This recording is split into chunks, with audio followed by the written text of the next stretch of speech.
7512 के नीचे जो एक्सप्लेनेशन थी जहां सेल्फ असेस टैक्स डिफाइन किया हुआ था वहां ये लिख दिया। देखिए, once it is a self assessed tax and they can recover it without following the procedure of 7374, because 7374 is a very time consuming process. वो आपको शो कॉज देंगे, आप उसको तब भी डिमांड नहीं निकलती है, it is only A notice, you will file a reply to that, then they will adjudicate within the time limit, normal period में 3 years from the relevant date, extended period में 5 years। और मान लीजिए उन्होंने adjudicate भी कर दिया आपके अगेंस्ट, तो भी आपने 10% टैक्स देना है और अपील फाइल कर देनी है कमिश्नर अपील के सामने, आपकी बाकी डिमांड स्टे हो गई।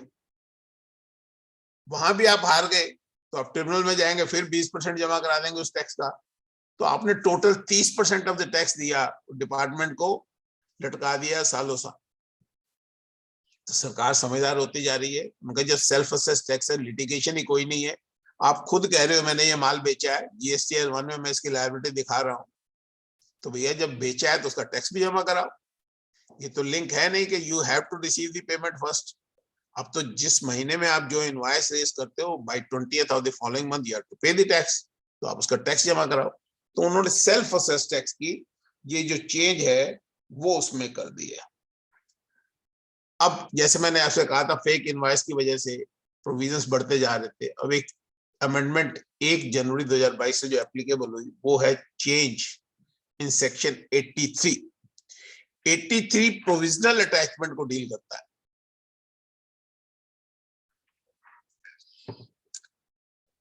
इसका स्कोप भी बढ़ा दिया, उसके दांत भी बढ़ा दिए, काटने की ताकत और काटने का स्कोप दोनों बढ़ा दिया गया।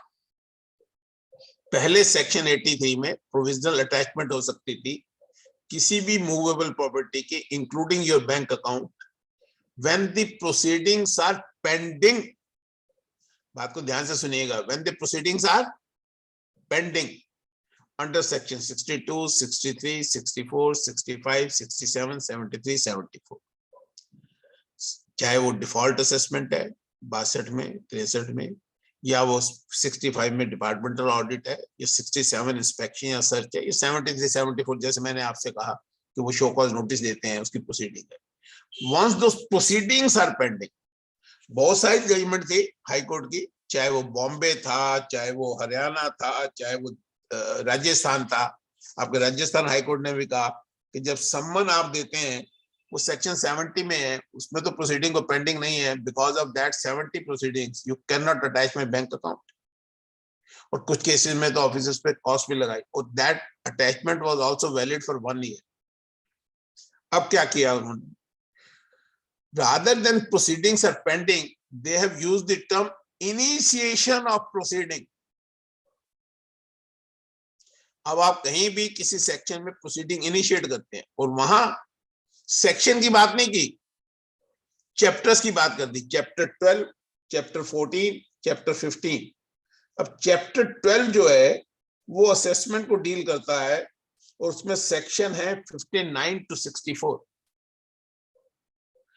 फिर चैप्टर 14 जो है वो डील करता है इंस्पेक्शन, सर्च एंड सीजर को, सेक्शन है 67 to 72, यहाँ 70 भी आता है, तो 70 यहाँ कवर करके उन्होंने सारी जो जजमेंट थी सबको नलीफाई कर दिया। और तीसरा डिमांड एंड रिकवरी जो 73 to 84 है वो भी इसके अंदर अटैच होता है। हालांकि हम कह सकते हैं ये स्कोप बढ़ गया, लेकिन सुप्रीम कोर्ट ने जो अभी जजमेंट दी वेरी रिसेंटली राधाकृष्ण इंडस्ट्रीज के केस में, this powers can not be misused, there has to be satisfaction to protect the interest of revenue, जो गाइडलाइंस, ये बड़ी इंपॉर्टेंट जजमेंट है। जो लोग लिटिगेशन में है मैं एडवाइस करूंगा, अगर उन्होंने नहीं पढ़ी तो जरूर पढ़ेंगे।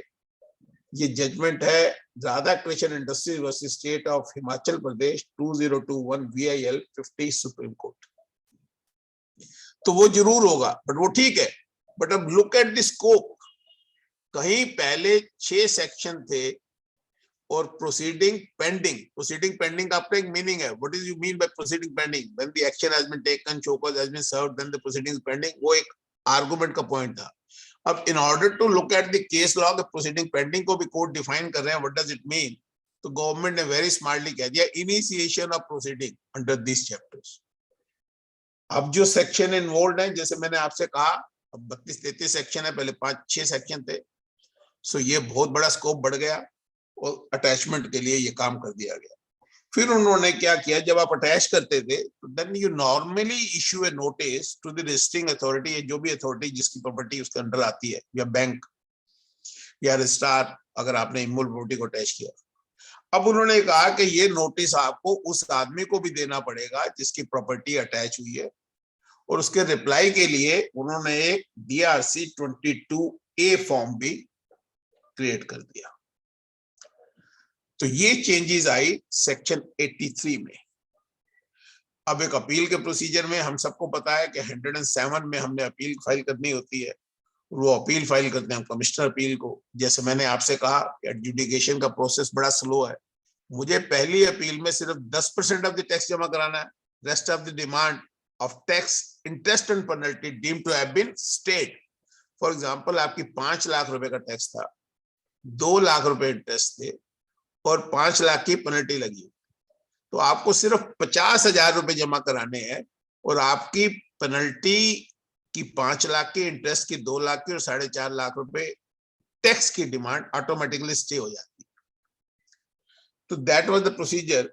अब इन्होंने कहा कि जब आपकी गाड़ी पकड़ी जाएगी इन ट्रांजिट, जहां ई-वे बिल या बाकी वो डॉक्यूमेंट आप प्रॉपरली नहीं आप कैरी करेंगे, तो उस केस में जो 129(3) में ऑर्डर पास होता है, उसकी जो पेनल्टी फाइल होगी, उसके लिए आपको 25% of the penalty has to be paid. 10% of the tax नहीं है, क्योंकि अगर टैक्स करते तो उस सेक्शन में अब टैक्स तो लगता ही नहीं, सिर्फ पेनल्टी लगती है, वो अभी हम बताएंगे इसके बाद। तो उन्होंने कह दिया कि भैया तुम 25% ऑफ द पेनल्टी जमा कराओ, पर एक गलती कर बैठे। उन्होंने अपील टू द ट्रिब्यूनल, जो सेक्शन 112 डील करता है, वहां कॉरेस्पॉन्डिंग अमेंडमेंट नहीं की। So as a result of which, as the law stands today, अभी तो ट्रिब्यूनल कॉन्स्टिट्यूट नहीं हुए हैं, जब ट्रिब्यूनल आएंगे तो गवर्नमेंट को भी समझ में आ जाएगी, तो उसमें भी अमेंडमेंट लेके कुछ ना कुछ प्रोविजन डाल देंगे। But as the law stands today, आपको ट्रिब्यूनल में जब वो अपील जाएगी तो कुछ पैसे नहीं जमा कराने हैं, because no tax is there, but इसमें करना, जो कमिश्नर के पास अपील जानी है, वो आपको 25% ऑफ द पेनल्टी अमाउंट जमा कराना है, तभी आपकी अपील की सुनवाई होगी। Now I am coming to one another important change. मुझे नहीं पता आप लोग कितना एक्टिवली जीएसटी में डील करते हो, मेरे ख्याल से जी। Yes sir, yes sir. हाँ, तो अब ये चेंजेस आई, ये 129 और 130 सेक्शन की है। ये दोनों सेक्शन बड़े इंपॉर्टेंट हैं, they have been subject matter of litigation.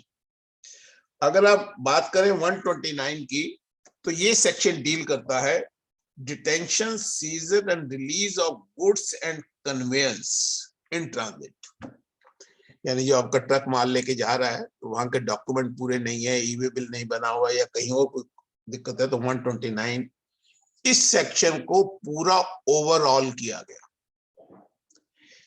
पहले ये कहा जाता था कि अगर आपका कोई ट्रक पकड़ा गया, तो आपको 129(1) ये कहता था कि आपको जितना टैक्स है वो टैक्स जमा कराना है, जितनी पेनल्टी है वो पेनल्टी जमा करानी है, यानी टैक्स प्लस पेनल्टी। 100 रुपए का माल है, 18 रुपए टैक्स, 18 रुपए penalty. Government intend to collect 36 rupees penalty, पर वहां लिखा था टैक्स एंड पेनल्टी। तो टैक्स तो भैया जो माल पकड़ा गया उसका जो बिल है वो इस महीने का है, अगले महीने में मैंने जमा कराना है, तो उस टैक्स का मैं क्रेडिट ले लेता था, सरकार के पास सिर्फ पेनल्टी रह जाती। अब सरकार ने क्या कहा, नहीं भैया कोई टैक्स नहीं, टैक्स तो आप जमा कराओगे, क्योंकि आपका बिल पकड़ा गया, हमारे पास इंफॉर्मेशन आ गई है, सिस्टम पे इंफॉर्मेशन आ गई है, तो टैक्स तो जब 3 भी भरोगे। अब जब पकड़ा जाएगा तो आपको 200% of the tax ought to be evaded, double the amount of tax has to be imposed as a penalty, जिसकी अपील में आप 25% ऑफ द पेनल्टी जमा कराएंगे, जो भी हमने डील किया। तो rather than tax and interest उन्होंने पेनल्टी कर दी। If it is non-taxable or exempted goods, then the amount which was liable to be paid was 2% of the value of goods at 25,000 rupees remains same. And this provision was applicable if the owner comes forward. और अगर honour सामने नहीं आता था तो पहले जो provision था उसमें मुझे जमा कराना पड़ता था applicable tax penalty equivalent to 50% of the value of goods, not tax. जब सामने ऑनर या कन्वेंस ट्रांसपोर्टर नहीं आ रहा तो वो सीरियस है, तो उसमें क्या करता था, tax plus 50% of the value of goods minus applicable tax thereon. अब उन्होंने कह दिया उसकी जगह पे आपको टैक्स जमा कराना है 200% ऑफ द पेनल्टी और 50% of the value of goods whichever is higher. तो एक तो उन्होंने टैक्स को पेनल्टी से चेंज कर दिया। अब जब आपका नुकसान होगा तो पूरी पेनल्टी का होगा, unless otherwise you win the case and the case will decided in your favour.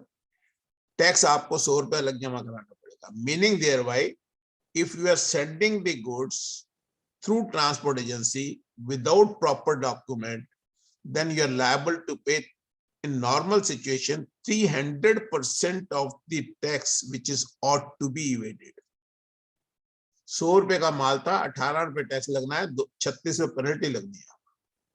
अब 129(2) कहता था कि it has to be as per, it can be released as per the provision laid down in section 67(6).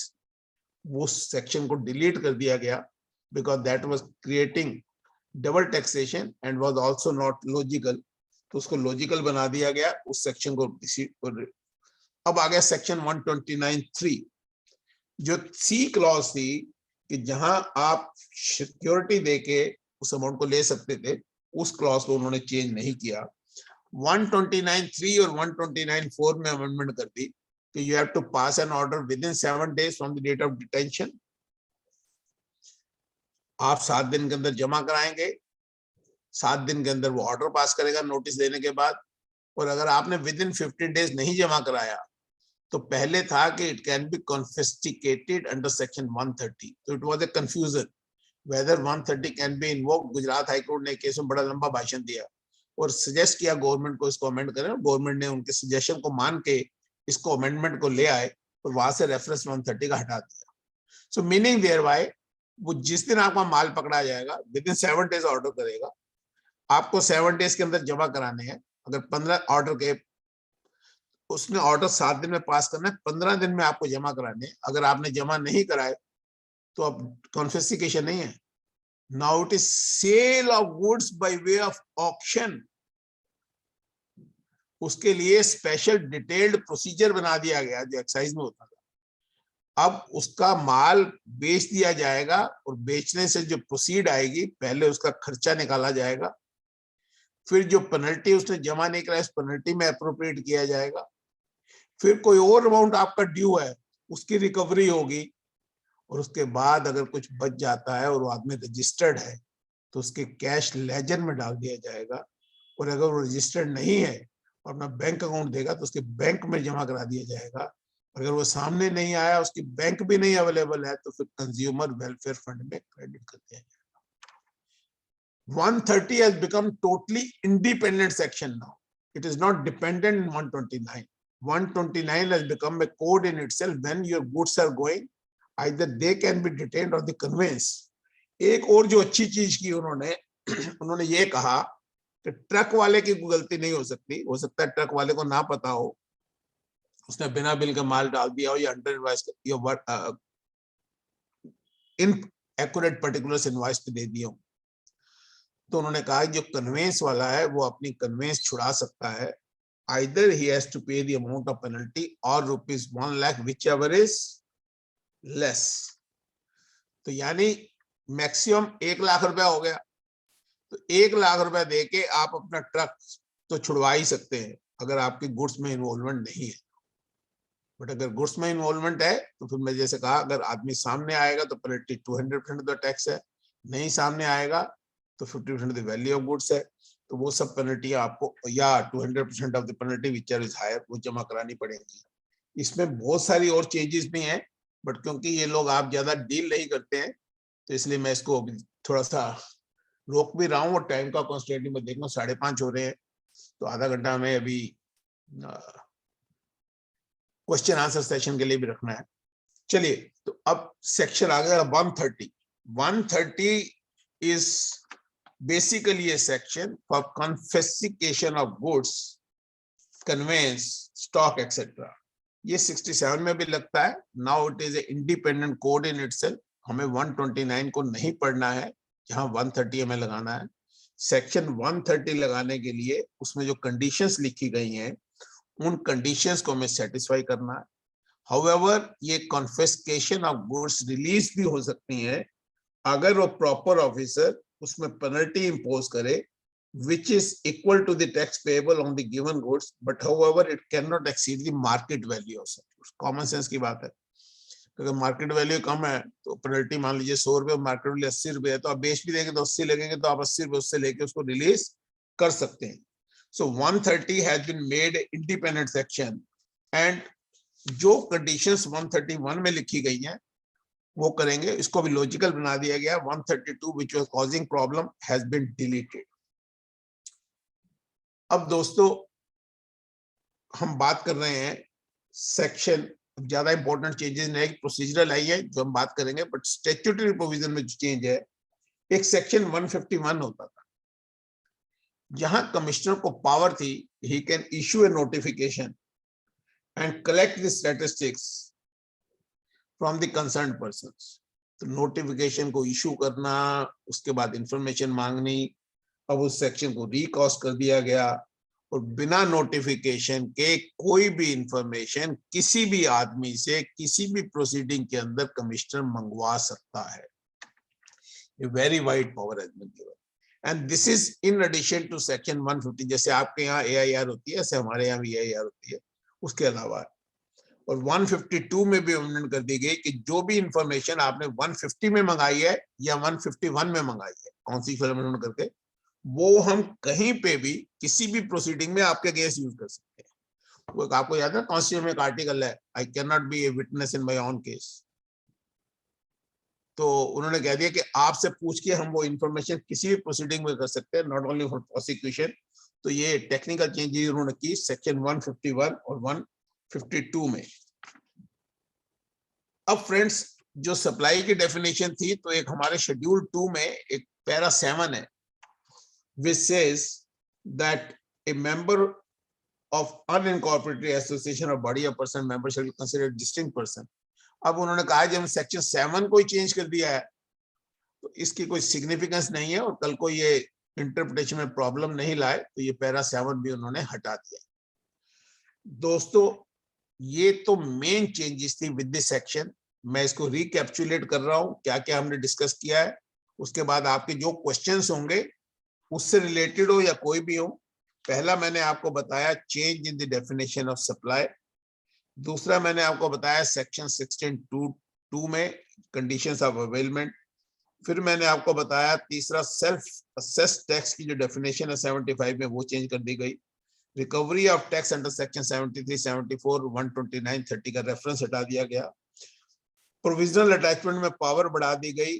Pre deposit 129(3) में 25% penalty कर दिया गया। 129, 130, 150, 151, 52 जो information की चेंजेस है वो हमने डिस्कस की।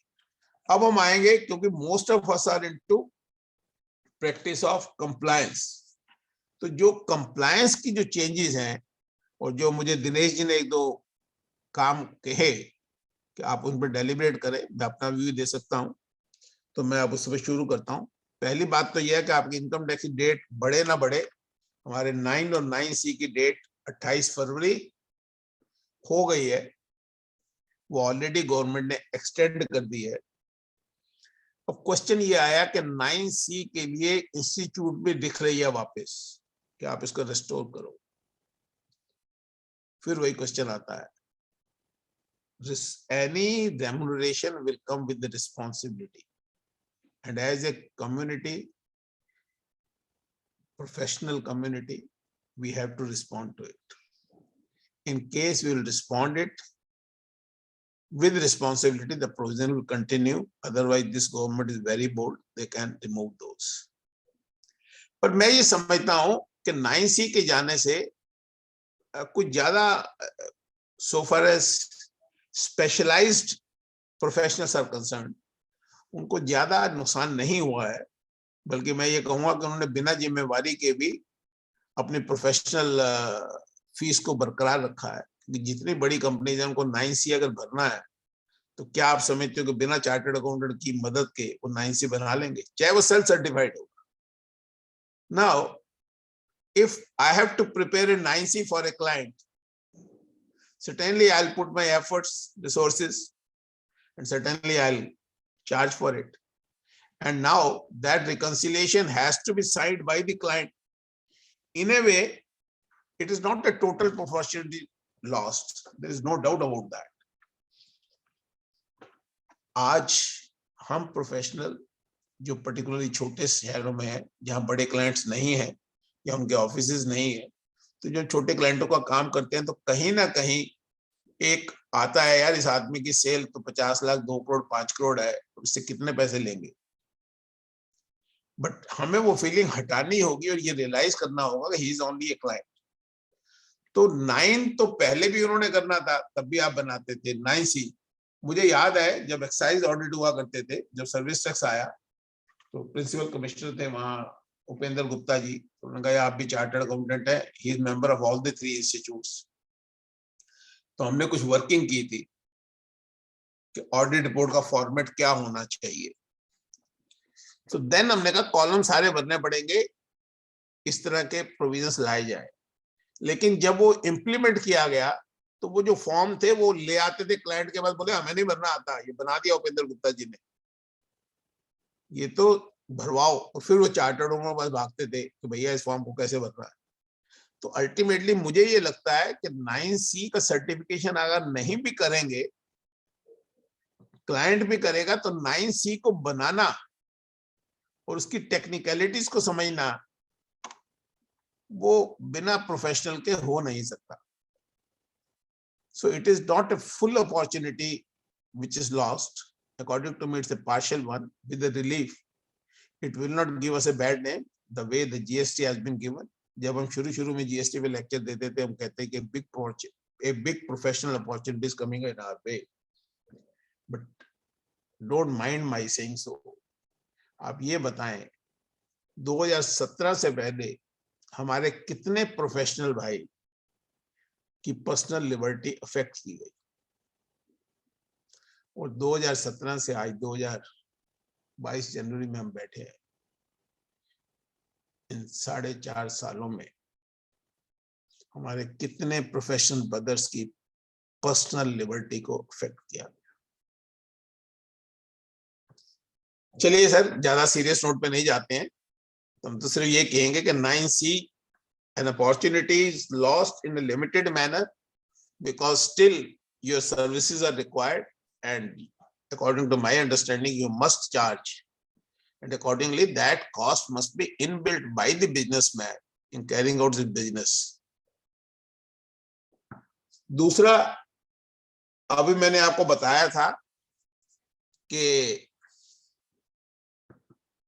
GSTR 1 for the subsequent month cannot be filed unless otherwise GSTR 3B for the previous month is being filed. So this is another measure to control the fake invoices and ensuring that the credit is there. 16(2)A भी कहता है कि जब आप GSTR 1 ही नहीं भरेंगे तो सामने वाले को क्रेडिट नहीं मिलेगा. It will become very difficult for you to do the business. Ultimately, I am buying the goods from you, and in case you are not filing your GSTR 1 and I'm not getting the credit, will I do business with you? Certainly not. So ये एक another amendment which has come into effect.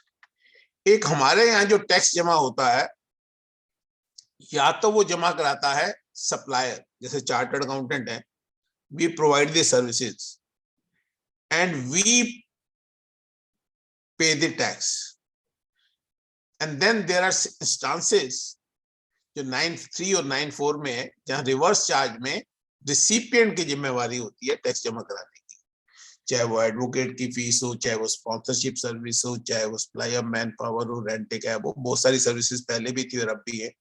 9(3) में भी थी, अब 9(4) में भी आ गई है, जैसे बिल्डर का हो गया. In the case of builder, he has to pay tax on transfer of development right under reverse charge from 1st April 2019.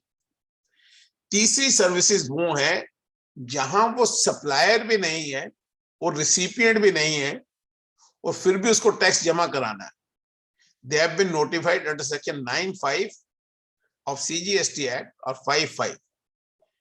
इस कड़ी में पहले भी कुछ सर्विसेज थी, इसमें 2 सर्विसेज और ऐड कर दी गई हैं, रूम और दूसरा रेस्टोरेंट सर्विसेज, जिसके बारे में आप बहुत कुछ पढ़ रहे होंगे कि अब आप स्विगी से मंगाओगे या जोमेटो से मंगाओगे तो उसका टैक्स अब रेस्टोरेंट वाले को नहीं जमा कराना, स्विगी वाले को कराना है, who is not supplying you the food. 2 supply है, एक रेस्टोरेंट वाले ने कस्टमर को फूड बेचा, एक स्विगी या जोमेटो वाले ने अपनी कमीशन उससे चार्ज की।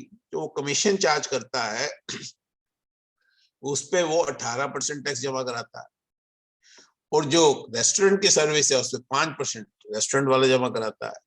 अब ये 5% टैक्स भी जोमेटो या स्विगी वाले जमा कराएंगे, और जो ये 5% अपनी कमीशन पे जमा कराते हैं तो करवाएंगे ही करवाएंगे। जो 5% टैक्स जमा कराएंगे उससे उनकी जो क्रेडिट लाइन है, जो रिवर्सल ऑफ क्रेडिट है, उसको इसको एग्जाम सर्विस में नहीं माना जाएगा। वैसे तो अगर इस एस्पेक्ट को आपने बड़े डिटेल में समझना हो और आपके क्लाइंट और रेस्टोरेंट वाले, तो मेरा ये मानना है कि अब मेरे को सुनने के बजाय, मेरे को तो सुन ही लो जो मैं थोड़ा बहुत बता रहा हूँ, आप एक सर्कुलर नंबर 167/23/2021 निकाला है उन्होंने 17/12/2021 में। उस सर्कुलर को अगर आप निकालने पढ़ेंगे तो बड़ा डिटेल्ड में है सर्कुलर, बड़ा लॉजिकल है और आपके हर पॉसिबल क्वेश्चन का आंसर दे रहा है। तो ये आप ये समझ लें कि अब आपको 9(5) में जो रेस्टोरेंट की सर्विसेज हैं, क्योंकि मैं नहीं समझता कि इलेक्ट्रॉनिक कॉमर्स ऑपरेटर जमा कराने है, रेस्टोरेंट वालों का कोई रोल नहीं है अब, तो इसमें आपके मोस्टली क्लाइंट रेस्टोरेंट वाले हो सकते हैं, ना कि स्विगी एंड जोमेटो। उसके तो क्लाइंट जिसके होंगे वो बहुत कम प्रोफेशनली होंगे, तो उनके लिए है। But still how to deal with that, how to raise the invoice, what procedure is to be followed, वो सब चीजों के लिए आप लोग सर्कुलर नंबर 167, जैसे मैंने कहा फेक इनवॉइस में डॉक्यूमेंट फेक से फॉर्म में बनी, गलत एड्रेस से बनी, अब धीरे धीरे सरकार आधार को अपना क्लेम मांग रही है, तो उन्होंने कह दिया कि अगर अब आप कोई रिफंड ले रहे हैं डिपार्टमेंट से तो आपको अपना आधार से ऑथेंटिकेशन करवाना पड़ेगा। या मान लीजिए आपने कोई कैंसिलेशन की एप्लीकेशन लगाया, उसको रिवोक करना चाहते हैं to verify that you are the genuine person, तो उन्होंने ये भी कह दिया कि आपको उसके लिए भी अपना आधार से ऑथेंटिकेशन करवाना पड़ेगा। UIN एक तो आपके यहाँ रजिस्ट्रेशन होती है, डिप्लोमेटिक मिशंस और इंटरनेशनल ऑर्गेनाइजेशन है जिनको यूनिक आइडेंटिटी नंबर दिया गया है, उनके रिफंड के लिए उन्होंने एक रेट्रोस्पेक्टिव प्रोसीजर में चेंज किया है 1 अप्रैल 2021 में। अगर आपका UIN नंबर वहां नहीं लिखा हुआ, the government wants that the image should not be spoiled before the international organisation, तो अगर वो सर्टिफाई कर देती है इनवॉइस को तो आप उनको वो रिफंड दे सकते हैं। एक बहुत बड़ी चेंज आई है, हालांकि वो हम लोगों को ज्यादा अफेक्ट नहीं करती है, neither it affects the value of GST, not rate of tax, not nothing else, but it is in relation to HSN। आप सबको पता है कि HSN हार्मोनाइज सिस्टम नोमेनक्लेचर एक सिस्टम है जो पूरी यूनिवर्स में अगर 190 या 192 कंट्रीज हैं तो मोस्टली वो उसको फॉलो करती हैं, वही हमने भी फॉलो किया हुआ है। उसमें कुछ चेंजेस आई हैं, तो उन चेंजेस को 1 जनवरी 2022 से हमारे देश में भी इंप्लीमेंट कर दिया गया है।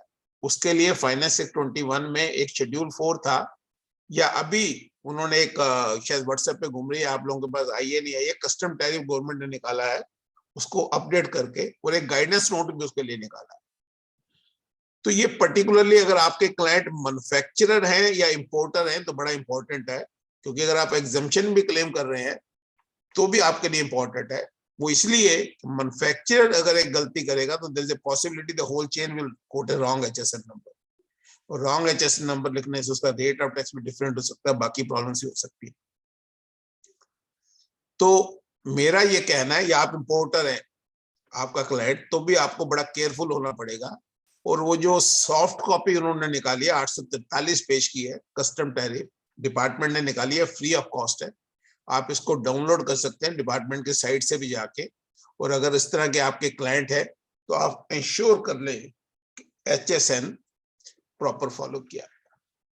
कुछ चेंजेस रेट ऑफ टैक्स में भी आई इन्वर्टेड ड्यूटी स्ट्रक्चर के केस में, बट 46 GST काउंसिल को 31 दिसंबर को कॉल किया गया और ये कहा गया कि भैया इन चेंजेस को आपने डेफर करना है so for textile is concern. तो पॉलिटिकल प्रेशर में या 5 स्टेट के इलेक्शन के चक्कर में या क्या रीजन है, I don't know, neither I should know and neither I wanted to know, because of simple reason कि now it is being deferred।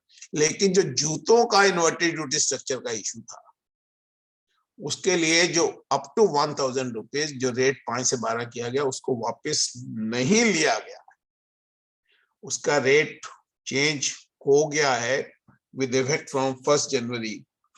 So friends, these were the important latest changes which are there and which has been implemented।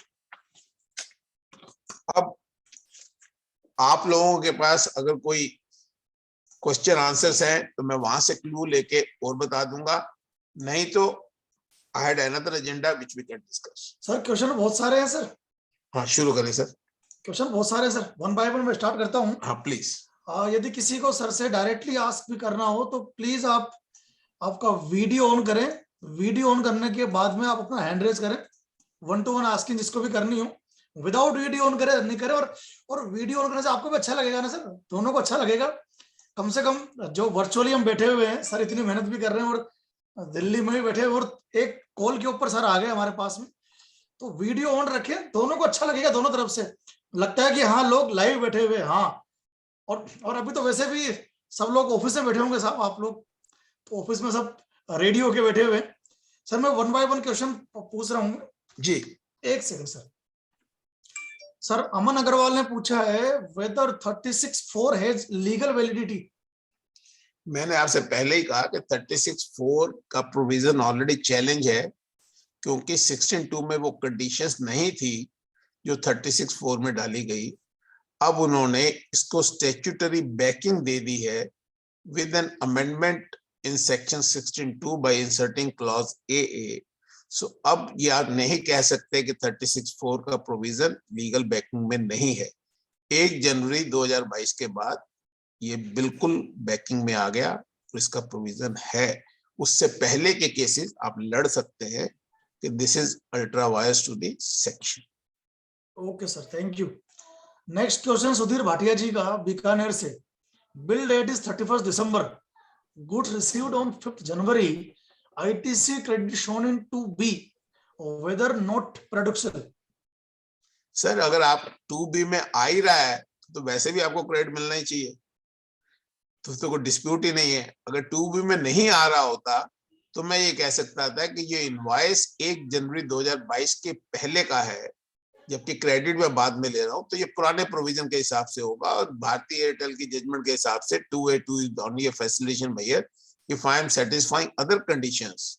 जो मैंने आपको बताया 5 है, मैं repeat करता हूँ। Duty paying document है, गुड्स रिसीव करनी है, सामने वाले ने टैक्स दे दिया, मैंने रिटर्न फाइल कर दिया और मैंने 180 डेज में पेमेंट दे दिया, तो मुझे क्रेडिट मिल जाएगा। सुधीर सर एक बार वीडियो ऑन कर लें आप और हैंड रेज कर लें यदि आप सेटिस्फाइड नहीं हो तो। हाँ सर, नेक्स्ट क्वेश्चन है राशि Bajaj. In case of transport of road RCM the concessional rate is for the transporter और कंसाइनर। देखिए, when I am providing the service of GTA, तो ये रिवर्स चार्ज 9(3) में और 5(3) में रिसिपिएंट की जिम्मेवारी है, but it is only for the payment of tax. जो टैक्स रेट डिसाइड होता है वो सप्लायर के लिए होता है, तो 5% वो टैक्स चार्ज करेगा, आप 5% देंगे, पर इसका मतलब ये नहीं कि आपको क्रेडिट नहीं मिलेगा। He is not entitled for the claim of ITC for his services। मैं इसको एग्जांपल देके समझाता हूँ। एक ट्रांसपोर्टर है रामलाल एंड कंपनी, उसके 4 ट्रक हैं, सर्विसेज प्रोवाइड करता है GTA की। जब वो सर्विसेज प्रोवाइड कर रहा है to a notified person, individual और गवर्नमेंट को छोड़ के, मेरी लायबिलिटी रिवर्स चार्ज में है। अगर उसने मुझे 5%, क्योंकि जो इनवॉइस उसने इशू करना है वो नीचे लिखेगा I am not availing the credit liable to pay tax at 5%, तो आप 5% टैक्स जमा कराएंगे और उस 5% का क्रेडिट भी लेंगे। बट अगर मान लीजिए वही ट्रांसपोर्टर 12% पे टैक्स चार्ज करता है, तो उसको जो ट्रक खरीदे हैं या बाकी जो इनपुट सर्विसेज है उनका क्रेडिट मिल जाएगा। आपको तो 12% ही देना है, और जब आप 12% देंगे तो आपको 12% का भी क्रेडिट मिल जाएगा। तो ये कंसेशनल रेट पे क्योंकि रिवर्स चार्ज में टैक्स देना है, तो ये बेसिकली आपके लिए हो गया, क्योंकि उसने तो 100 रुपए का बिल बना दिया अपने सर्विस का। अब उसने अगर 5% देना है तो आप 5% में दोगे, अगर उसने क्रेडिट लिया तो आप 12 रुपए में दोगे। पर आप जितना भी अमाउंट दोगे, both shall be available to you as ITC, आपके लिए कोई बार नहीं है, subject to the fulfilment other condition, it should be input service, और बाकी सब कंडीशन सेटिस्फाई हो रही है। Okay sir, am I clear? Yes sir. Sir Rashi ji continue आगे पूछ रही है, sir self assessment tax cases are computed on a monthly differential basis और क्यूमुलेटिव? देखिए, सेल्फ असेस टैक्स का मतलब ट्रांजैक्शन पे होगा। फॉर एग्जाम्पल, मैंने अगर एक जीएसटीआर चढ़ा दिया 15 मई 2021 का बिल है, तो उस इनवॉइस को अगर मैंने 3B में नहीं लिया तो that invoice will be treated as self assessed tax. और जब सेल्फ असेस्ड होगा तो government can recover that amount by invoking the provision of section 79 without following the route of issuing the show cause notice under section 73 और 74। हाँ, जब मैं आपसे tax मांग रहा हूं तो उस दिन तक मेरे पास जो भी इंफॉर्मेशन होगी कि आपने ये सेल्फ असेस टैक्स डिक्लेयर किया है बट उसको आपने 3B में नहीं लिया, सो ऑब्वियसली जब तक आप 3B नहीं फाइल करेंगे तो मैं आपका डिफॉल्ट नहीं काउंट कर पाऊंगा। सो दैट मीन्स आपने जो दिसंबर के जीएसटीआर 1 भरे और अब आपको उसकी रिटर्न भरी 20 जनवरी को, अगर 20 जनवरी में उन इनवॉइसेस को नहीं लिया गया तो उन सब का एग्रीगेट टोटल आपका सेल्फ असेस टैक्स माना जाएगा। राशि, is it clear?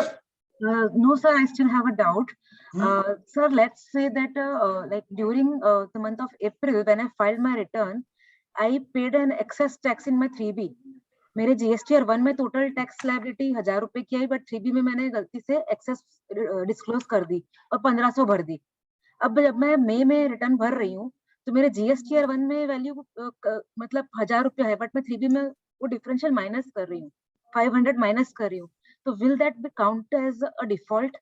No, certainly not. That is an excess payment made by you inadvertently. You have paid 1500, so 500 is an additional amount. When you will file 3B, you will appropriate only 1000 rupees. जब आप output tax liability की cell दिखाएंगे तो वो तो 1000 रुपए की liability देगा। आप कैश लेजर से 1000 रुपए देंगे, गलती से आपको 1500 हो गए, तो 500 रुपए को आपको एडजस्ट करना अपने आप, वो सेल्फ असेस टैक्स में थोड़ी जाएगा। तो ये बेसिकली अगले महीने भी कर सकती हूँ, और क्या ये फाइनेंशियल ईयर भी क्रॉस कर सकता है? हाँ, कैश लेजर में कोई भी पेमेंट हो उसके लिए कोई टाइम लिमिट नहीं होती है। सर क्रेडिट लेजर में हो तो? क्रेडिट लेजर में तो रिफंड मिलता ही नहीं है। क्रेडिट लेजर में 16, क्रेडिट लेजर में देखिए, कैश लेजर में कैश का रिफंड है 54 में। जब मैं कोई एक्सेस पेमेंट करता हूँ तो मुझे 2 years from the date of payment है। जब हम क्रेडिट की बात करते हैं तो हम सेक्शन 16(4) की टाइम लिमिटेशन आती है। 16 सबसेक्शन 4 कहता है कि you have to adjust the credit और make the adjustment by the due date of filing the return for the month of September और annual return which have been filed earlier. तो वहां 16(4) में ये लिमिट आती है करेक्शंस के लिए। Okay sir, thank you. Okay madam. हाँ Kunal ji. Hello sir, am I audible? Yes sir. Sir हमें एक सम्मन रिसीव हुआ है, हमारे किसी क्लाइंट को हमने कभी जीएसटी रजिस्ट्रेशन की सर्विस दी होगी लगभग 1.5 साल पहले। Now someone from Surat, some GST officer is calling and they ask us in person to visit there and submit the our financials and state की हमने उसको क्या क्या दिया है। तो सर इस सम्मन की क्या वैलिडिटी है? Because I put up in Agra और आगरा से सूरत जाना would be a task and और हम तो सर पता नहीं कितने क्लाइंट्स को कितनी सर्विस दे रहे हैं, तो ऐसे तो कहीं से भी कुछ भी आ जाएगा। कुणाल जी, सम्मन सेक्शन 70 में होगा और ये सम्मन इशू किया होगा मोस्ट लाइकली DGGI ने। इसको देखेंगे जरा।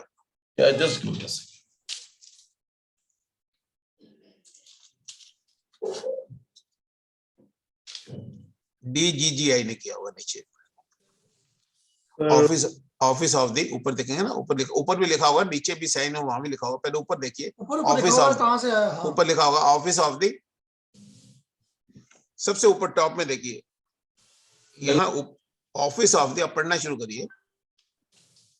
हाँ, पढ़िए ना ये। समन डिन अंडर सेक्शन 70, चलिए नीचे चलिए, नीचे नीचे दिखाइए, और नीचे दिखाइए, senior intelligence officer superintendent approval, और ये स्टैम्प किसकी लगी हुई है? स्टैम्प देखिए जरा, स्टैम्प है सेंट्रल जीएसटी एवं एक्साइज HPIU सूरत। देखिए मेरे को नहीं समझ में आ रहा आप क्या पढ़ रहे हैं। अगर ये DGGI का है, पहले उसको कहते थे हम DGCI, अब DGGI है, इनकी जुरिस्डिक्शन पैन इंडिया होती है। अदरवाइज जो आपको बुला सकता है वो आपको जुरिस्डिक्शनल ऑफिसर ही बुला सकता है, दूसरा नहीं बुला सकता।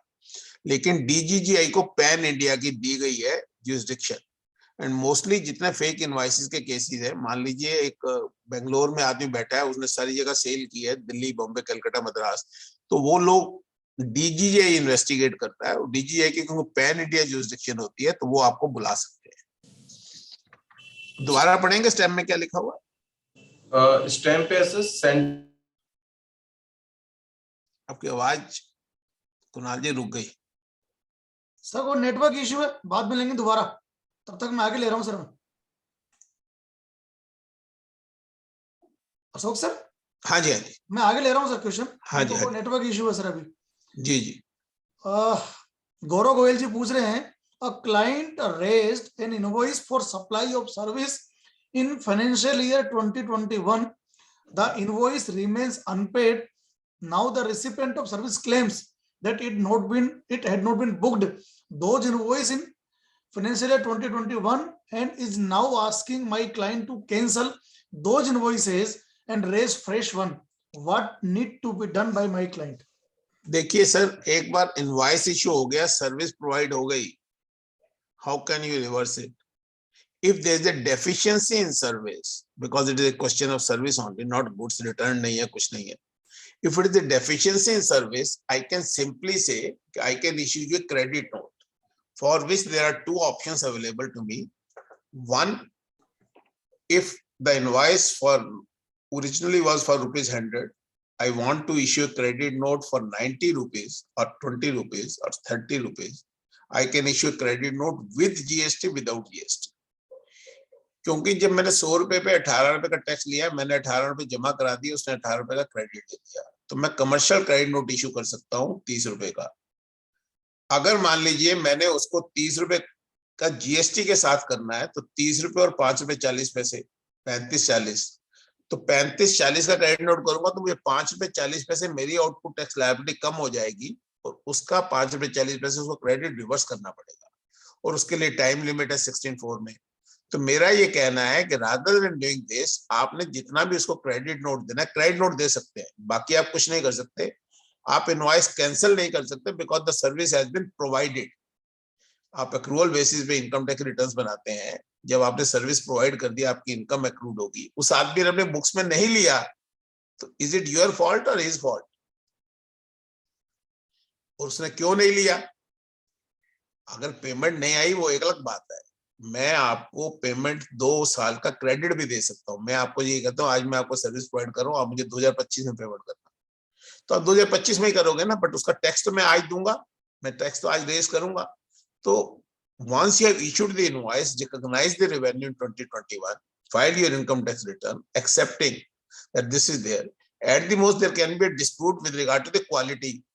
So अगर क्वालिटी है तो भी 16(4) में भी डेबिट नोट जो इशू करना है, वो अब जो लेटेस्ट लॉ है उसका ओरिजिनल इनवॉइस से कोई लेना देना नहीं है। I can issue a credit note even today, absolutely no problem, but I can not cancel और reverse the invoice. Okay sir. Sir next question है मयंक गर्ग जी का, change in rule 36(4) whereby credit can be taken basis GSTR 2B has to be implemented from December month or January month compliance.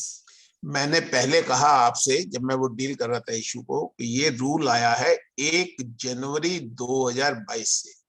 So any invoice raised on or after 1st January will be governed by that. दिसंबर वाला जो rule है वो पुराने वाले provision से govern होगा. Ji sir. Next one is Vibhor Agrawal ji question है, how bill will be raised by restaurant to e commerce. मैंने आपसे कहा रेस्टोरेंट ने सप्लायर को बिल देना है, वो सप्लायर कस्टमर को बिल देना है, वो कस्टमर को बिल ही रेज करेगा, सिर्फ उसका टैक्स ई कॉमर्स ऑपरेटर ने जमा कराना है. और इसका सारा प्रोसीजर सर्कुलर नंबर 167 में बड़ा क्लियरली लिखा हुआ है. आप उस सर्कुलर को जरूर पढ़े, उसमें फॉर्मेट अमाउंट कैसे दिखाना है सब कुछ बताया गया. ठीक है सर. हाँ कुणाल जी. हाँ सर, सॉरी सर, मेरा नेट डिस्कनेक्ट हो गया था. कोई बात. हाँ. It is Central GST and Excise HPIUI Surat. HPIUI ये तो कोई टर्म है नहीं दोस्त, ये मोस्ट लाइकली DGI होगा. नहीं तो आप फोन कर लो, उस पर फोन या ईमेल नंबर होगा. कुछ नहीं है सर, ना ईमेल है ना कुछ. देखिए डिन नंबर उसमें लिखा हुआ है. फेक तो नहीं है कि सामने फेक हो. आप एक बार दोबारा एक बार शो को दिखाएंगे जरा वो समन. या डिन है. थोड़ा सा इसको कोई स्क्रीन शेयर करके दिखा सकते हैं या कुछ. फिर एक काम करो कुणाल जी, क्योंकि मुझे लग रहा है कि इसके ऊपर ना तो कोई वो स्टैंप है. यस ना मुझे ये लग रहा है. कुणाल जी एक काम करो, या तो आप मुझे व्हाट्सएप करो, इसको स्क्रीन शेयर मैं करता हूँ. फिर सर एक सेकंड सर, मैं आपको मुझे व्हाट्सएप कर दो, मैं कर दूंगा स्क्रीन शेयर. है ना, मैं करता हूँ स्क्रीन शेयर. सर मैं करता हूँ स्क्रीन शेयर. हाँ please please. Sir Ayush Bajaj पूछते हैं, briefly clarify on GST implication on development of plots and sale thereof in hands of developer and landowner. Only plots are developed and sold, no apartment are built. अभी करें briefly और कोई बात नहीं. जी sir. देखिए इसके लिए आपको शेड्यूल 3 पढ़ना पड़ेगा, जहां लिखा है सेल ऑफ लैंड और building subject to 5B of schedule 2 is neither a supply of goods nor a service. When I am selling a plot, is it not a sale of land? It may be a developed, it may not be a developed one.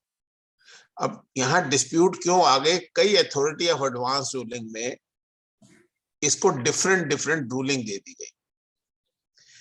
अगर मान लीजिए मैंने एक area लिया 15 एकड़ का, मैंने उसका CLU चेंज कराया, कॉलोनी अप्रूव कराई, मैंने उसमें इंफ्रास्ट्रक्चर बनाया और मैंने ये आपको 200 गज का प्लॉट बेचा, and till that time I have not taken any money from you. तो उसमें तो कोई डाउट ही नहीं है कि GST नहीं लग सकता, because there is no provider recipient relationship. मैंने अपने आप को एरिया लिया, उसको डेवलप किया, और डेवलप करने के बाद मैंने प्लॉट बेच दिया. जब मैंने प्लॉट बेचा तो it is a sale of land. Problem कहां आ रही है कि जब मैंने अनडेवलप्ड लैंड ली थी, CLU लिया था, उसके बाद मैंने आपको प्लॉट दिया 50 लाख रुपए का, और मैंने वो किस्तें लेनी शुरू कर दी, हाफ ईयरली और ईयरली और व्हाटएवर. तो उसमें कुछ पैसा मुझे डेवलप्ड प्लॉट से पहले आ गया. यानी एग्रीमेंट टू सेल जो हुआ मेरा, वो हुआ जब मैंने उस कॉलोनी को पूरा डेवलप नहीं किया था. अब जब मैं सेल कर रहा हूं, जब मैं सेल डीड करा रहा हूं, तो सेल डीड तो लैंड की है. अब there are authority of advance ruling which are contrary, but my personal opinion is, हम सबको पता है कि authority of advance ruling is applicable only in the case of applicant, and it does not have any binding precedent. It is applicable, it is only a persuasive value. मेरा ये मानना है कि whether it is a developed land or undeveloped land, ultimately I am selling land which is neither a supply of goods nor a supply of service in terms of schedule 3. So there is no GST implication so far as I am concerned. But I am cautioning you, the department is not accepting this view. They are saying कि जो development में land की cost है, जो development cost अगर आप separate दिखा रहे हो, it can be segregated. That is a service provided by us, so we will pay tax on that. So those who are conservative, वो land की प्राइस अलग लिखते हैं 100 रुपए, डेवलपमेंट कॉस्ट लिखते हैं 50 रुपए, 50 रुपए टैक्स देते हैं और उसका कॉरस्पॉन्डिंगली क्रेडिट भी ले लेते हैं. But in my humble opinion, whatever opinion we are giving to our clients, we are not paying any GST on that. Okay, sir. Thank you. Next question sir Prateek Jain ji का है sir, change in government contract rate of tax from 12 to 18%, but work allotted before 31 December 21। देखिए, GST law लगा 1 जुलाई 2017। काम तो उससे पहले भी हो रहे थे, ऐसा नहीं कि उस दिन सारे प्रोजेक्ट खत्म हो गए थे। तो लॉ बड़ा क्लियर है कि anything which is being done on और after the date when the levy is being imposed, then it has to be governed by the law which is applicable on that point of time. इसके लिए transitional provisions थे, specially उन्होंने 142(11) में उसका procedure किया हुआ था। अगर मेरा कंस्ट्रक्शन कॉन्ट्रैक्ट है 200 करोड़ का, मैंने उसकी 40 करोड़ की बिलिंग 30 जून 2017 तक कर दी थी, तो 160 करोड़ रुपए के ऊपर I am liable to pay GST, and accordingly I am liable to claim the credit also, which was not available in service tax design. तो रेट ऑफ टैक्स जो अप्लाई होता है, अगर हम कॉन्टेक्स्ट को छोड़ दें, गुड्स की बात करें, तो अगर आज मान लीजिए एक जूते की बात कर लेते हैं जिसका रेट ऑफ टैक्स चेंज हुआ है, पहले 750 रुपए का जूता था, और जिस दिन मैंने उस जूते को खरीदा तो मुझे क्रेडिट उस रेट के हिसाब से मिला, पर जब मैं उसको बेच रहा हूं, अगर मान लीजिए वो सेल 1 जनवरी 2022 के बाद है, तो मुझे 12% टैक्स लगाना चाहिए। मैंने खरीदा, मैं 5% का था। So the rate of tax with regard to the change of works contract when the service has been provided to governmental authority और गवर्नमेंटल एंटिटी, गवर्नमेंट में तो कोई चेंज नहीं हुआ।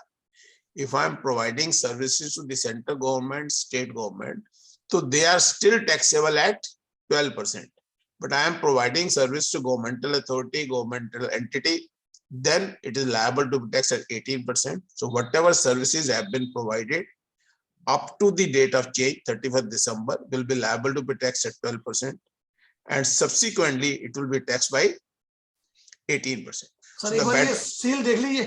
मैं देख रहा हूँ सर, एक सेकंड सर। तो for the sake of better understanding and not to have a dispute, आप 31 दिसंबर का बिल अलग बनवा दीजिए एमबी बुक के हिसाब से, और उस पे 12% टैक्स ले लीजिए, और 31 दिसंबर के बाद का जो बिल होगा उस पे आपको 18% टैक्स लेना पड़ेगा।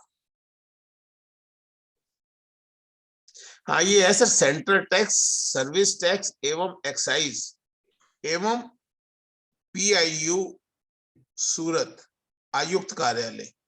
तो सर ये लग तो जेन्युइन है, तो लिकर के डीलर है क्या? डीलर किस चीज का था, लिकर का? हाँ, कुणाल जी अनम्यूट करें।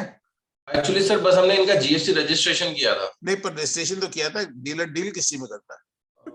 आई नीड टू चेक सर, बाकी नाम नॉलेज कार्ड है आई थिंक, क्योंकि वो स्टेट टैक्स एंड एक्साइज लिखा हुआ है, तो स्टेट टैक्स एक्साइज तो alcoholic liquor for human consumption पे लिखती है सर। सर लिकर तो नहीं है सर, इनका काम, इनका कोई केस फंसा था, मेरी बात हुई, प्रॉपर्टी का मैटर था, लिकर तो नहीं है सर। ये लिखा तो कमिश्नर लिखा हुआ है, ये तो जीएसटी का लग नहीं रहा, ऊपर डिन नंबर भी है। अब दोबारा एक मिनट जब पूरा दिखाएंगे दोबारा। सर ये दिखा है सर, मैंने दिखा दिया सर।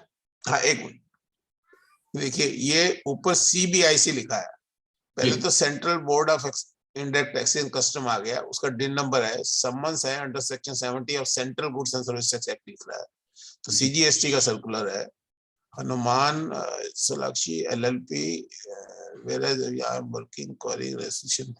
एक सेकंड, अंडर दिस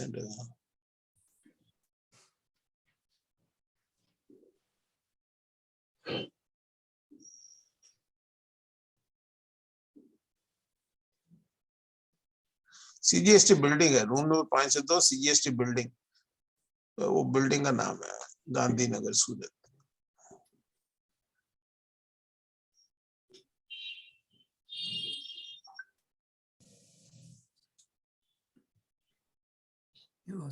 करते तो परेशानी नहीं, है तो CGST एक्ट का है, बट अगर मेरे हिसाब से ये उसका नहीं है, DGI का नहीं है, और ऊपर आपकी जुरिसडिक्शन नहीं है, तो आप उसको लिखें either because you serve as a notice from this office of CGST Surat, whereas we are under the jurisdiction of so and so commissioner, अपना रजिस्ट्रेशन सर्टिफिकेट लगाएं, under which authority of law this notice is being served to us, kindly let us know। अगर वो DGI का होगा तो आपने बोलेगा मैं DGI का हूँ, मेरे पे pan India jurisdiction. Point is there is no communication thing, मैं ना ईमेल है ना फोन नंबर है, मैं किस पे आंसर करूंगा? ये लिखा हुआ नहीं, है एड्रेस है किसने? ना, नाम है ना, सुपरिटेंडेंट का नाम लिखा हुआ है, सुपरिटेंडेंट है, एड्रेस लिखा हुआ है, रजिस्टर्ड डेट डाल दो, रजिस्टर्ड डेट डाल दो, कोरियर कर दो। हाँ कोरियर कर दीजिए विद नॉलेज, ठीक है सर, या प्रूफ ऑफ डिलीवरी उसे कर दिए, मैसेज कर दीजिए। ठीक है। Thank you. मेरे ख्याल से इससे बढ़िया क्वेरी क्वेरी का सेशन नहीं हो सकता। सारी क्वेरी आपकी सोल्व हो गई।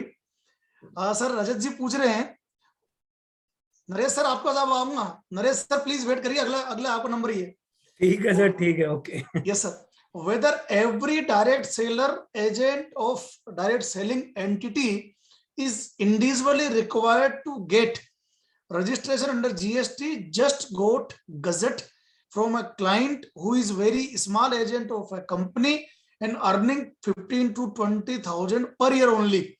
Please just go through the attached file.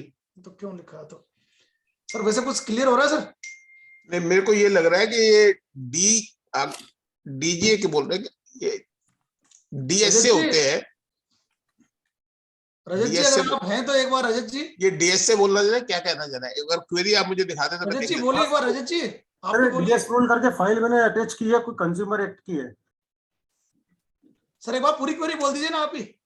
Sir ये जो डायरेक्ट सेलिंग एजेंट्स होते हैं पिरामिड कंपनीज के, हाँ हाँ, डीएस से, वही तो मैं कह रहा हूँ, डीएस से होते हैं। सभी को जीएसटी में रजिस्ट्रेशन लेना कंपलसरी हो गया है क्या? नहीं नहीं, कंपल्सरी तो सेक्शन 24 में है।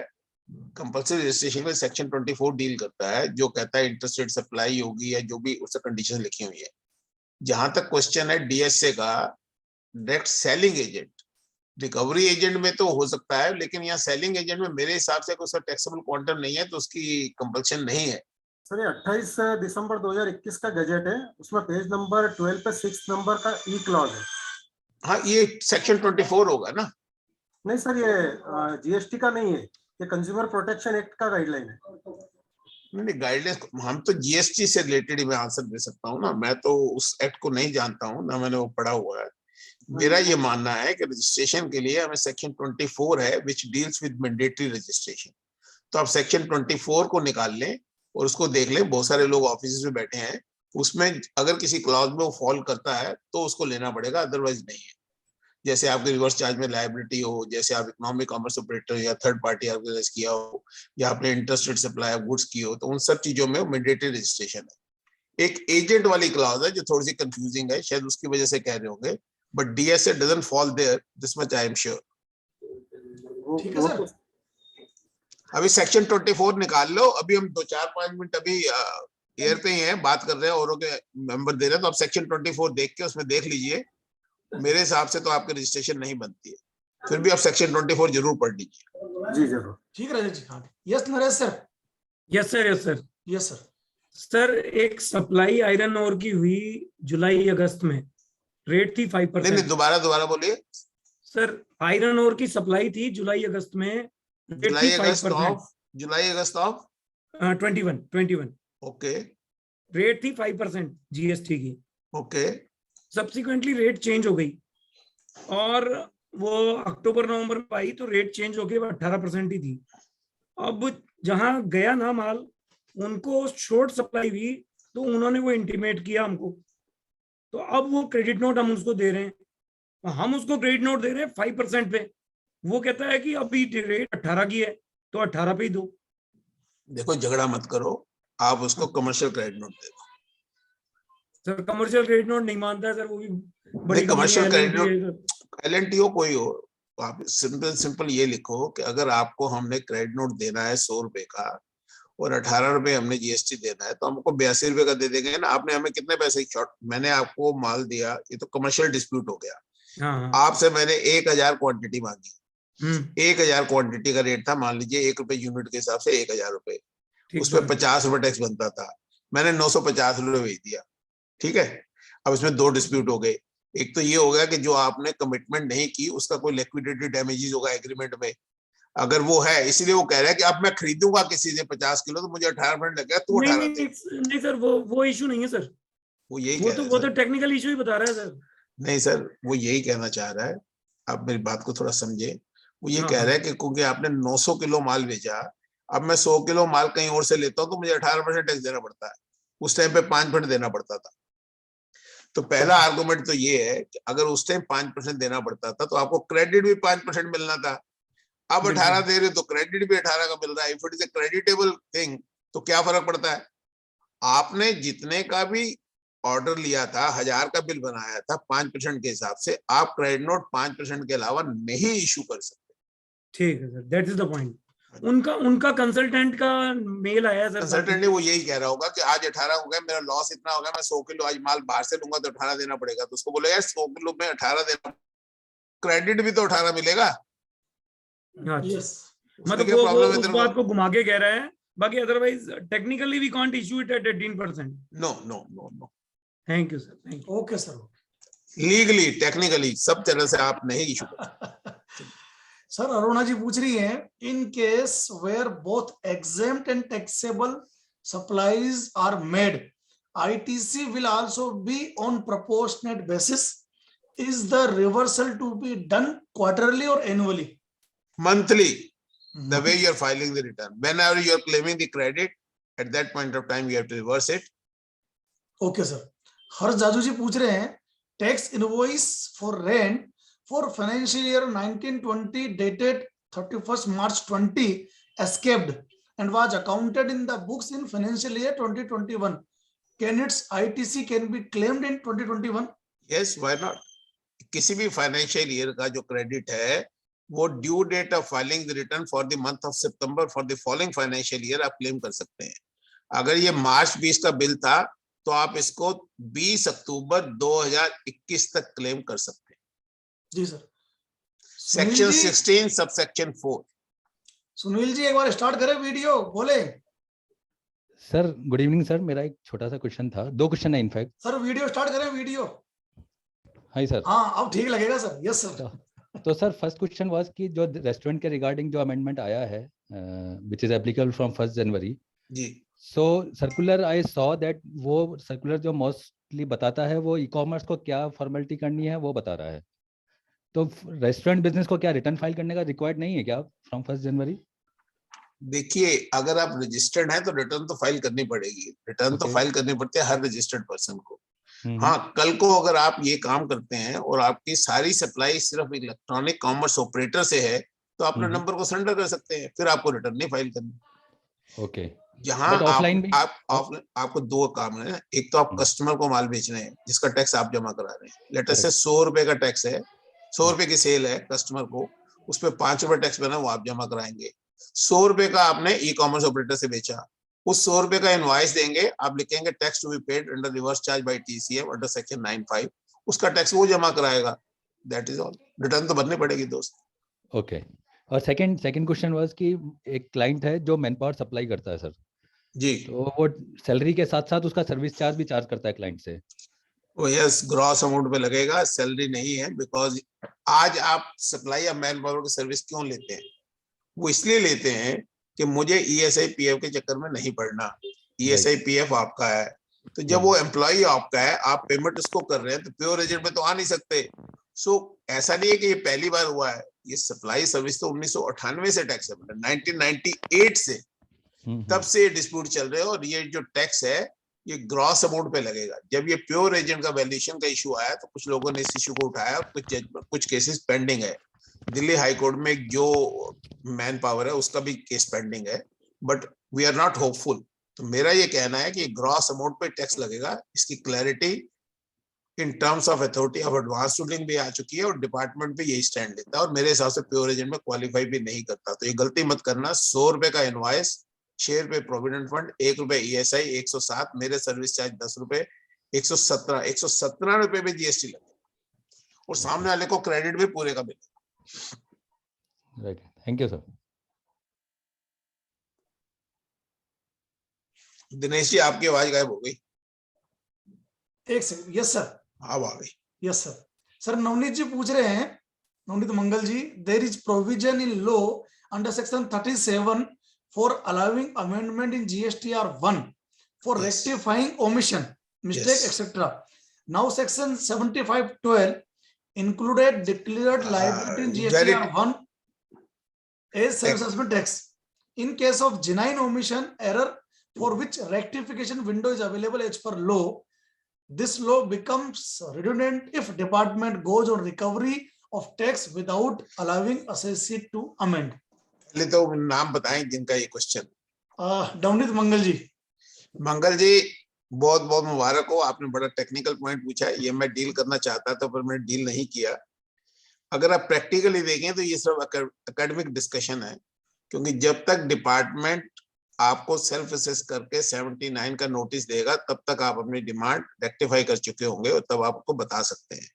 बट यस, अगर आप स्ट्रिक्ट लीगल सेंस में देखते हैं तो एक लकूना रह गया, उनको ये प्रोवाइड करना चाहिए था कि सेल्फ असेस टैक्स में जो अमाउंट हम रेक्टिफाई कर सकते हैं उस अमाउंट को हम डिडक्ट करेंगे जब भी हम उसको रेक्टिफाई करेंगे।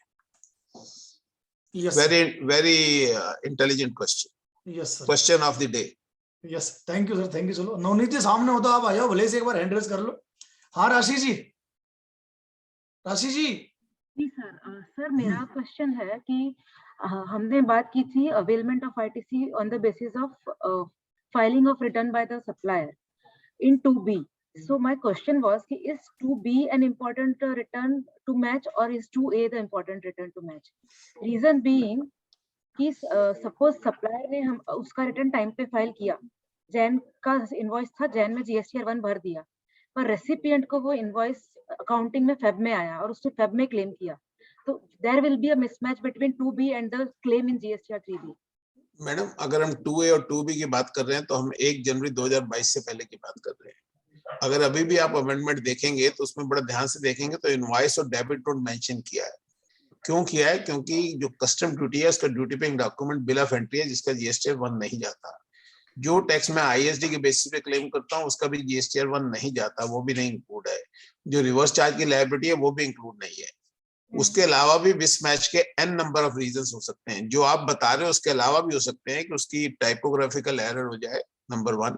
नंबर 2, ये भी हो सकता है कि उसकी क्वार्टरली रिटर्न हो, वो आईएफएफ फाइल करता हो और आपकी जो क्वार्टरली रिटर्न है उससे पहले इनवॉइस अप्रैल के महीने का हो, उसने आईएफएफ उसका ना फाइल किया हो। बहुत सारे कारण हो सकते हैं। तो पहले वाले जजमेंट में जैसे मैंने आपसे कहा कि सुप्रीम कोर्ट ने बड़ा क्लियरली कहा है कि 2A and 2B is only a facilitation measure. तो जो आपकी बुक्स के हिसाब से क्रेडिट बनता है, you can claim that. Okay sir, thank you sir. Sir पता है सबसे अच्छी चीज क्या हो रही है सर? बहुत लोग क्वेरी कर ही नहीं पाते, होता है वो सोचते हैं यार दूसरा क्या सोचेगा या तीसरा क्या सोचेगा, लेकिन कई लोगों की क्वेरी अपने आप सोल्व हो रही है। सबसे अच्छी चीज ये है। और एक मेरा सबसे रिक्वेस्ट सर, लोग क्या कर रहे हैं, मेरे व्हाट्सएप पे मत भेजिए, अभी क्वेरी सामने लिखी है, डबल देखना मेरे लिए पॉसिबल नहीं है। कुछ मेल पे आ रही है, कुछ व्हाट्सएप पे आ रही है, कुछ इस पे आ रही है। तो जिनकी भी क्वेरी है प्लीज आप जूम पे लिखिए, मैं सारे क्वेश्चन लूंगा। हम अशोक सर को छोड़ेंगे नहीं बिना क्वेश्चन सोल्व, बिना क्वेरी सोल्व करेंगे। सर गोपाल जी पूछ रहे हैं, RCM is applicable for petrol pump dealer who transport petrol from depot to his pump with his tanker and received rent from BPCL HP IOCL। ठीक है। देखिए ये एक अलग सप्लाई है, आप पेट्रोल पंप से कंफ्यूज मत करें।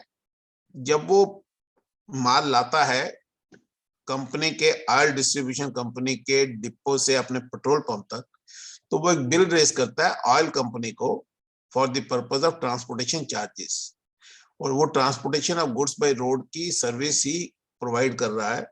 उस पे उसको टैक्स 5 या 12% लगाना है, जिसका टैक्स ऑयल प्रोड्यूसिंग कंपनी नहीं जमा करना। Yes sir. सर एक क्वेश्चन किसी का वेट का भी, वो भी ले लूंगे सर? देखिए वैट आपको यहाँ लगता होगा राजस्थान का, तो possibility of mistake can be there, but common sense से मैं आई ट्राई टू आंसर। चलो सर थोड़ा रुक के लेता हूँ।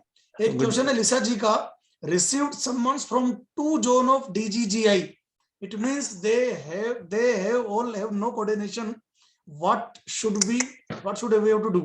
नहीं, ऐसा नहीं है। ये भी हो सकता है जो आप कह रहे हो, बट ये भी हो सकता है कि आपने जो परचेज किए हैं वो 10 आदमियों से किए हैं, और एक आदमी का नोटिस आपको एक DGI ऑफिस से आ रहा है, दूसरे आदमी का नोटिस दूसरे DGI से आ रहा है। yes. या ये भी हो सकता है कि वो एक DGI के पास जो इंफॉर्मेशन है वो 3 सप्लायर्स की है और दूसरे के पास अनदर 2 सप्लायर्स की है। तो ये दोनों इन्वेस्टिगेट कर रहे हैं with regard to certain transactions, और आपने उन दोनों पार्टी के साथ किया हुआ है। और अगर ये सेम ट्रांजैक्शन के लिए कर रहे हैं और आपकी एप्रीहेंशन ठीक है कि उनमें कोऑर्डिनेशन नहीं है, then you can write to them for the same party for the same invoices I am getting a notice from this DGA office as well as this, ये attach है उसकी notice. So you are requested to kindly transfer the proceeding to the one where you want to appear. For example, एक बॉम्बे से आ रहा है और एक अहमदाबाद से आ रहा है. You are more comfortable in appearing in Ahmedabad. तो आप अहमदाबाद गुजरात बॉम्बे वाले को बोलो भैया ये हमें अहमदाबाद वाला ऑलरेडी इन्वेस्टिगेट कर रहा है, यही ट्रांजैक्शन है, यही सप्लाई है, इसकी प्रोसीडिंग आप अपने अहमदाबाद काउंटर पार्ट को ट्रांसफर कर दें. Yes sir. Sir Lalit ji पूछ रहे हैं, Lalit Kumawat ji, question related to change in definition of supply. If an association collect annual fee from its members and organize various functions like Diwali Milan etc. and supply foods to its member, then GST will apply or not? 100%. Okay sir. If you assume this amendment is good enough, अगर आप इस amendment को भी challenge करना चाहते हैं तो आप लड़ सकते हैं, जैसे लोगों को आदत होती है लड़ने की, तो उसमें कोई मना नहीं है.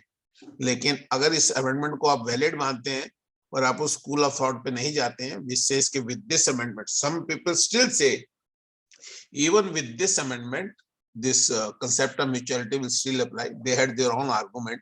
तो आप लड़ सकते हैं, बट अदरवाइज डिपार्टमेंट नहीं मानेगा और ये आपको रिलीफ अगर मिलेगा तो हाई कोर्ट सुप्रीम कोर्ट में मिलेगा, ये जब तक ये प्रोविजन चैलेंज नहीं होगा. Till tribunal you are not likely to get any relief and it is certainly taxable. Okay sir. Yogesh Porwal ji पूछ रहे हैं, what will be the GST rate construction of house under PMAY? देखो भैया, रेट ऑफ टैक्स का तो मैं कहीं कुछ देता नहीं हूँ क्योंकि बहुत सारे रेट ऑफ टैक्स है, पर इसका मैं बता सकता हूँ 12% होगा. Okay sir. फिर भी आप रिकन्फर्म कर लीजिएगा क्योंकि rate are subject to change number of times and there are so many services, so many goods, nobody can reply instantly. So in my humble opinion it is 12%, but still you are requested to kindly verify it. Yes sir, yes sir. एक सबसे मेरा request यही है कि हमारे पास अब देखो sir को देने के लिए मोमेंट तो है नहीं, और जो सर का डेवलपमेंट दिख ही रहा है, तो आप थैंक्स के लिए चैट बॉक्स चालू है, चैट बॉक्स ओपन है, वो उसके लिए कोई मनादी नहीं है अभी. सर एक क्वेश्चन वेट का जो पूछ रहे थे मोहन चौधरी जी, सर 1 अप्रैल 2017 को कंपोजिशन से नॉर्मल में आए तो स्टॉक इनपुट वेट मिलेगा क्या? ऑफिस डिनाई कर रहा है, स्टॉक को नॉर्मल वेट में सेल किया था. देखिए, अगर आप जीएसटी लॉ देखें तो सेक्शन 18 है, वो भी यही कहता है कि when you shift from composition to regular then you are eligible for the credit on the stock which was lying with you. और अगर आप डीवैट की बात करें तो वहां भी यही प्रोविजन था कि यू आर एंटाइटल्ड. सो मेरे हिसाब से provision should be similar, but because I don't deal in Rajasthan VAT, according to my understanding, if you have shifted from composition to the regular dealer and whatever stock you were having on that day and you are having all those documents which are necessary for the availment of credit and the time limit also, क्योंकि हमारे यहाँ दिल्ली में 1 साल की limit भी थी, तो अगर वो चीजें आप सेटिस्फाई करते हैं तो आपको क्रेडिट मिलना चाहिए. Yes sir. गौरव जी पूछ रहे हैं, RCM is applicable to insurance commission, is the insurance company justified in deducting GST under RCM for the agent commission at the rate 11% और नॉट? देखिए, ये कमर्शियल अरेंजमेंट है. आप किसके लिए काम करना चाहते हैं? आप एक चार्ट बोर्ड के पास काम करते हैं, वो 40,000 रुपए देता है, दूसरा 60 देता है. अगर कंपनी ने आपको जब अपॉइंट किया तो उन्होंने कहा हम जीएसटी आपकी कमीशन में से काटेंगे तो आपको देना पड़ेगा. If it is not being agreed then it's a different issue. It's all a question of mutual arrangement and Indian Contract Act will apply, not GST Act. Yes sir, yes sir. हाँ Kunal ji. Sir one more query. एक concessional scheme जो है real estate की, इसमें 5% और 1% मिलता है. इस वाले केस में 5% और 1% है ना सर अफोर्डेबल हाउस? वो रेजिडेंशियल में है ना. देखिए, कमर्शियल में ही आपको ऑप्शन है, ये तो मैंडेटरी रेट है. 1/4/2019 के बाद जो भी रेजिडेंशियल कॉम्प्लेक्स बनेगा या रेजिडेंशियल अपार्टमेंट बनेंगे, उस पे other than non affordable is liable to be taxed at 5% with no ITC, affordable 1% without ITC. Yes sir. So इस वाले केस में सर हमने क्रेडिट क्लेम कर ली है, बट कोई सेल नहीं हुई है, सेल अभी ड्यू हुई है. So what should I do? उसमें क्या रिवर्स सेल मींस? दोबारा बोला. सर हमने क्रेडिट्स तो क्लेम कर लिए हैं, बट अभी कोई अपार्टमेंट सेल नहीं हुआ है हमारा, तो इस केस में क्या? अगर आपने अपार्टमेंट सेल नहीं किया है तो फिर आपको क्रेडिट लेने की जरूरत नहीं है, क्योंकि अल्टीमेटली जब आपको कंप्लीशन मिल जाएगा तो आपको कुछ जीएसटी देना ही नहीं पड़ेगा. तो ये बेटर ऑप्शन होगा आपके लिए. तो इसके लिए आपको देखना पड़ेगा, if you want to avail it तो आप कर सकते हैं, उसमें कोई दिक्कत नहीं है, लेकिन आपको कंप्लीशन से पहले वो बेचना पड़ेगा, तभी आपको उसका क्रेडिट मिलेगा। कंप्लीशन के बाद बेचेंगे तो सेल ऑफ इमूवेबल प्रॉपर्टी होगा, which is not subject to GST. तो इसमें आप थोड़ा सा दिमाग लगा लें, थोड़ी इकोनॉमिक कैलकुलेशन कर ले, क्लाइंट को बिठा लें सामने, उनसे बोले भाई क्या पॉसिबिलिटी है, कितना माल बिकेगा क्या नहीं होगा, उसके हिसाब से आप अपने ऑप्शन एक्सरसाइज करें। अभी आप रजिस्ट्रेशन जरूर ले लें, क्योंकि रजिस्ट्रेशन से पहले क्रेडिट नहीं मिलता है, और उस क्रेडिट को आप रिटर्न में दिखाते जाएं, चाहे वो 10 साल के बाद भी मकान बिकेगा तो आपको 10 साल बाद भी वो क्रेडिट अवेल हो जाएगा, उसमें कोई प्रॉब्लम नहीं है। द पॉइंट इज अभी जैसे 5% हमारे केस में एप्लीकेबल है, तो 5% तो क्रेडिट मिलना नहीं है ना दोस्त, अगर रेजिडेंशियल मतलब पहले का रेजिडेंशियल की तो बात ही छोड़ दो। All this is applicable only in the case of commercial. So far as residentials are concerned, if the project has been started on or after 1st April 2019, no question of claim of any credit. No question, आप माल बेचे ना बेचे, अगर आप completion के बाद बेचेंगे तो आपको कोई जीएसटी नहीं देना, अगर कंप्लीशन सर्टिफिकेट से पहले बेचेंगे तो 5% ग्रॉस अमाउंट पे देना है, उसमें क्रेडिट मिल ही नहीं सकता। वो जो मेरा पुराना वाला क्रेडिट है मुझे उससे रिवर्स करना पड़ेगा ना, जो रेसिडेंशियल वाला है, अपार्टमेंट है, उसके नीचे हमारी शॉप्स भी हैं। मैं बार बार एक डेट बोल रहा हूँ, आप वो कुछ नहीं बता रहे हैं मुझे। 1/4/2019, अगर ये प्रोजेक्ट 1/4/2019 के बाद शुरू हुआ है तो पुराना क्रेडिट नया क्रेडिट कोई मीनिंग ही नहीं है, आपको कोई क्रेडिट नहीं मिलना है, ये मैंडेटरी है, इसमें ऑप्शन भी कोई नहीं है। मैं बार बार रिपीट कर रहा हूँ, if the project has been started on or after 1st April 2019, no question of any credit whatsoever. Okay sir, हाँ 19 के बाद का ही है सर, तो फिर आपको कोई क्रेडिट नहीं मिलता सर, बड़ा सिंपल सा सवाल। हमने क्लेम कर लिया, उससे रिवर्स करना रहेगा ना, फिर रिवर्स करना पड़ेगा, और आपने क्लेम किया किसी और लायबिलिटी को डिस्चार्ज करने के लिए तो इंटरेस्ट भी देना पड़ेगा, और अगर डिपार्टमेंट उससे पहले आपके पास आ गया तो पेनल्टी भी देनी पड़ेगी। Thank you sir. ठीक है कुणाल जी, ठीक है। अरुणा मैडम आपकी क्वेरी सॉल्व हो गई? अरुणा मैडम क्वेरी सॉल्व हो गई आपकी? Yes sir. हो गई ना, चलिए। मेरे ख्याल से क्वेरी किसी की मैं छोड़ता भी नहीं हूँ, और स्पीकर को भी नहीं छोड़ता हूँ। जब तक वो क्वेरी का आंसर नहीं दे। नहीं सर हम बैठे भी इसीलिए, और सर आज लोग थोड़ा बिजी है, लोग ऑडिट के अंदर, वो सबको टेंशन यही हो रही है, रेट बढ़नी है नहीं बढ़नी है, बढ़नी और नहीं बढ़नी। मेरे ख्याल से लोग रोज सिक्का उछाल रहे हैं कि बढ़ेगी या नहीं बढ़ेगी, और जो गवर्नमेंट का जो व्यू आ रहा है अब तक का जो दिख रहा है, मान के ये चले कि एक बार तो मेरे ख्याल से, हाँ नवनीत जी बोलिए ना, नवनीत जी प्लीज आप रेज हैंड करें। नवनीत मंगल जी, आप तो सर आपका क्वेश्चन वैसे सबसे शानदार था ना। 1 मिनट सर नवनीत जी, हाँ बोलिए नवनीत जी।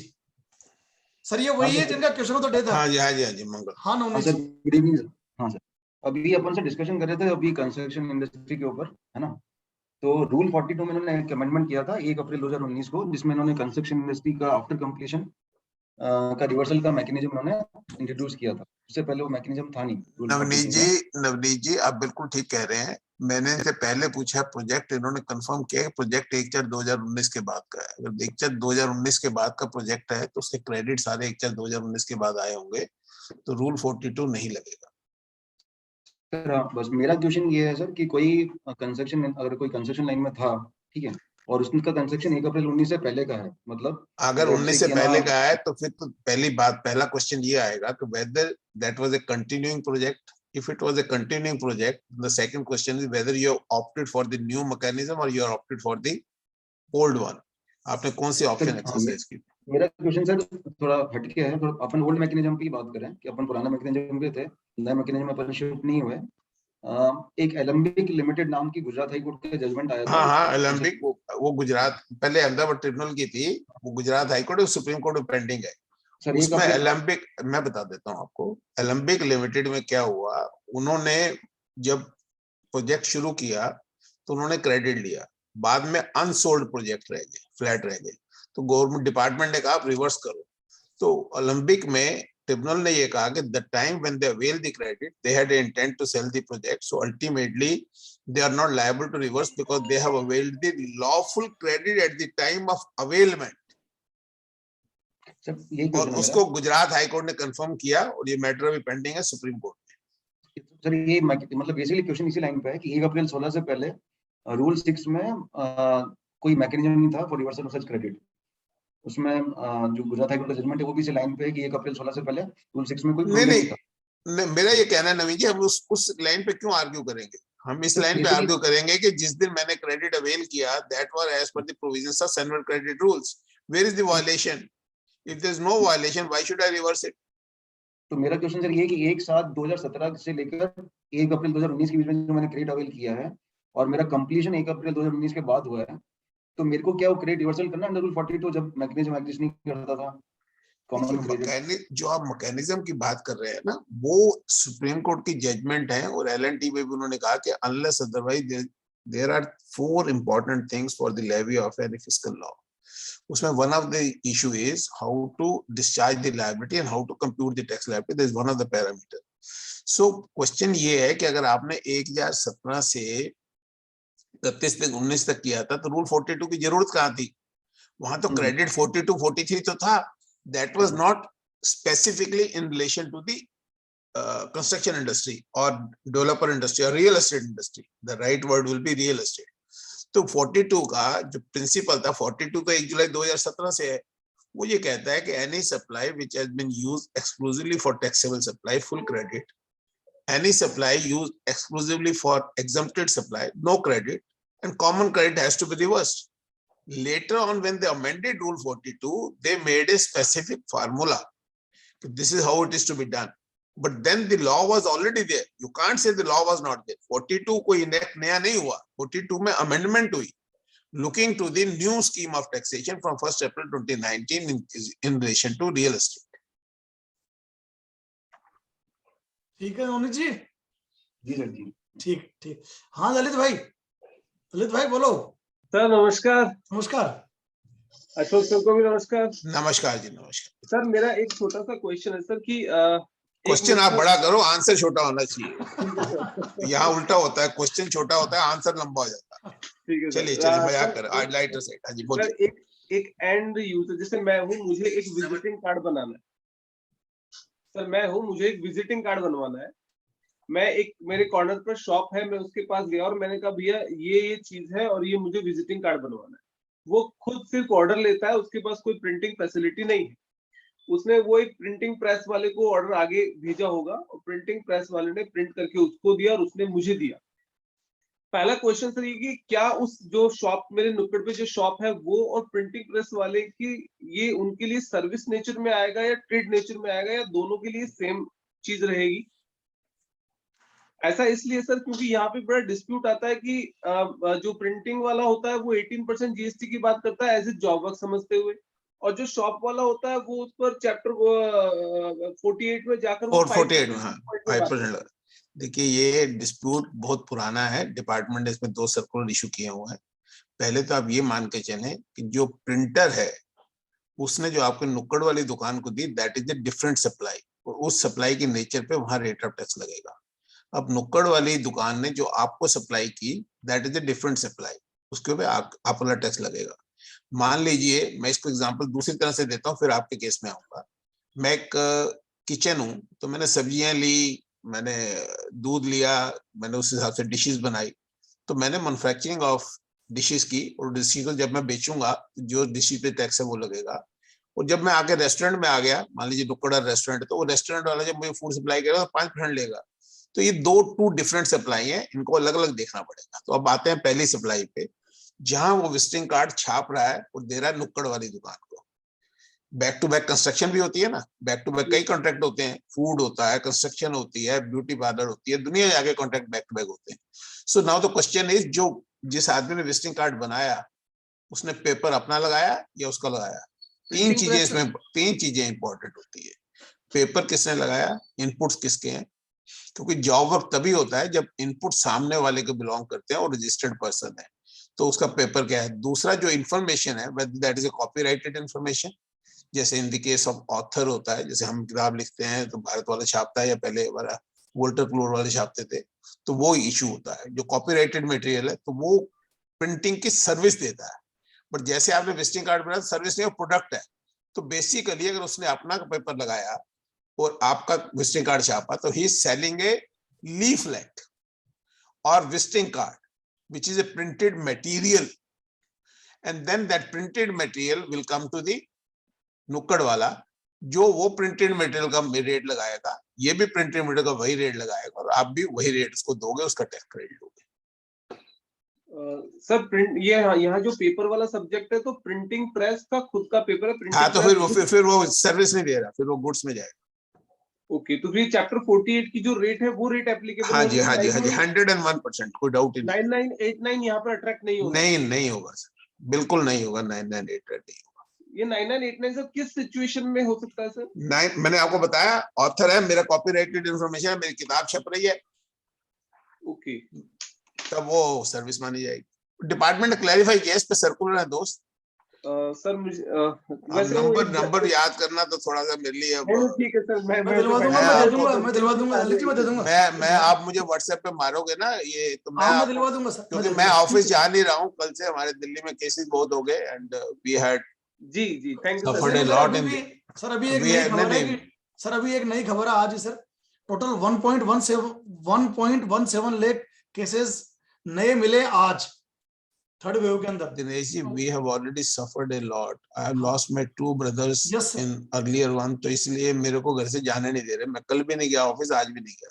तो सबसे मुझे रिक्वेस्ट है जैसे सर, टाइम मिलेगा मैं आपको देख के मैं सर्कुलर दे दूंगा, उसमें डाउट कुछ है ही नहीं। जो मैंने आपको कहा ये कंफर्म, जहां मेरा डाउट होगा मैं पहले कह देता हूँ, इसको आप और देख लीजिए। सबसे मेरी भी रिक्वेस्ट सर, जहान है तो जहान है, हम हैं तो परिवार, और परिवार है तो समाज, और समाज कहानी आगे की है, इतनी टेंशन ना ले। अब दिनेश जी ने कहा ना डेट एक्सटेंड होने की, हालांकि मेरे यहाँ क्या है, मैं टैक्स ऑर्डर को देखता नहीं हूँ, मैं 2006 के बाद किसी इनकम टैक्स अथॉरिटी के सामने अपीयर नहीं हुआ, बट अनफॉर्चुनेटली मेरे जो पार्टनर देखते हैं, ही इज कोरोना पॉजिटिव, पर हमने उनका कहा अपनी सेहत देखो, केस देखे जाएंगे, जो होगा डेट एक्सटेंड होगी नहीं होगी हम देख लेंगे। बट ये कह रहा हूँ सर, इसलिए इतनी टेंशन, मतलब इतना बोझ लेके नहीं जीना सर, ठीक है जो है वो तो, अच्छा क्लाइंट की भी गलती है, बेस्ट कर सकते हैं। नहीं, अगर आप कोरोना पॉजिटिव हो गए हैं और आप क्वारंटाइन है तो क्या करेंगे आप? इसमें क्या करेंगे सर? हाँ, नथिंग टू वरी। सर एक आध क्वेश्चन और ले रहा हूँ। प्रभु चौहान जी पूछ रहे हैं, GST audit done by GST department up to 31 March 20, but superintendent asking detail of proportion reversal again under rule 42. Are we bound to provide the detail once again? What should be our stand? आपका income tax scrutiny 143(3) में और 263 नहीं हो सकता, 148 नहीं हो सकता, search नहीं हो सकती। तो इसी तरह से हर लॉ में एक प्रोसीजर बना हुआ है। Once they have done an audit, and that audit, if we have shown these transactions and their issue has been discussed in the audit report, then they cannot raise it again. But yes, if this issue was not there, then they can certainly ask for it. Okay, sir. One more question from Prabhu ji.